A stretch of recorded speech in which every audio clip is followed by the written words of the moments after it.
అందరికీ శుభోదయం. నా పేరు హోమరితిక. నేను 6వ తరగతి చదువుతున్నాను. ఈనాటి కార్యాచరణ రక్షాబంధన్. మనము రాఖీ పండుగను ఎందుకు జరుపుకుంటాము? దాని వెనకాల పురాణాలలో ఏమైనా కథలు ఎక్కువగా చెప్తారా? తెలుసుకుందాం. మొదటి కథ ఇంద్రదేవుడు మరియు సచీదేవి. ఒకసారి దేవతలకి మరియు రాక్షసులకి భీకర యుద్ధం జరుగుతుంది. దాంట్లో ఇంద్రదేవుడు కష్టాల పాలవుతాడు.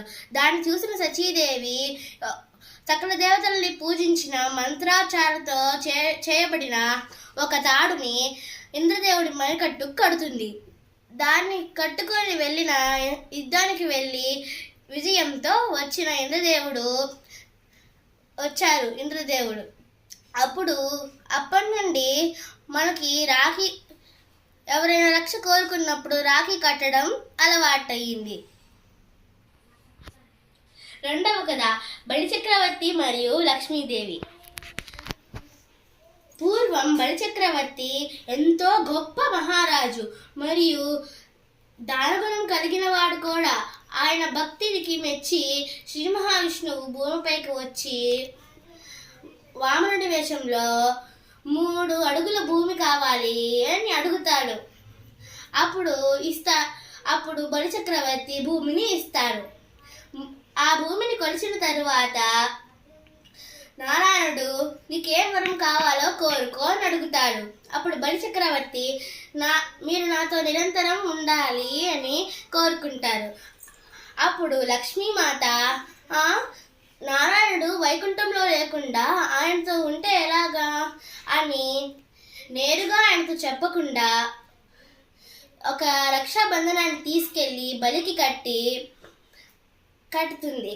అప్పుడు బలి ఎంతో సంతోషంగా, ఓ సోదరి, నువ్వు నాకు ఈ రక్షాబంధనాన్ని కట్టావు కదా, నీకే వరం కావాలో కోరుకో అంటాడు. అప్పుడు లక్ష్మీమాత నాకు నా నారాయణుని వైకుంఠానికి పంపించండి అని అడుగుతుంది. అప్పుడు ఆయన మాటని నిలబెట్టుకొని నారాయణుని లక్ష్మీమాతతో వైకుంఠానికి పంపిస్తాడు.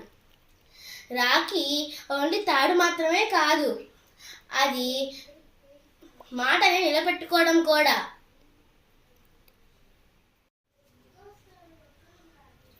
మూడవ కథ కృష్ణుడు మరియు ద్రౌపది.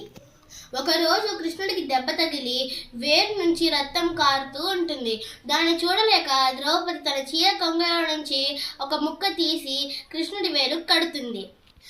అప్పుడు కృష్ణుడు, నన్ను నీ సోదరుడిలాగా భావించి నాకు సేవ చేసావు కదా, నీకు ఎప్పుడైనా కష్టం వస్తే నేను నీకు అడ్డుగా ఉంటాను అని మాట ఇచ్చాడు. అప్పుడు ద్రౌపదికి కష్టం వచ్చినప్పుడు కూడా కృష్ణుడు అండగా ఉన్నాడని తెలిపింది. రాఖీ కట్టేటప్పుడు అన్న తమ్ముళ్ళు నువ్వు నాకు అండ నేను నీకు అండ అనుకుంటూ అక్క తమ్ముళ్ళు అన్న తమ్ముళ్ళు కట్టుకుండేదే ఈ రాఖీ.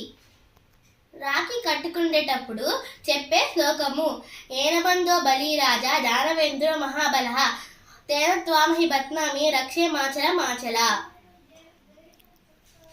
దీనిని రాఖీ కట్టేటప్పుడు చెబితే వాళ్ళకి చాలా రక్షగా ఉంటుంది. నాకు ఈ అవకాశం ఇచ్చినందుకు ధన్యవాదాలు.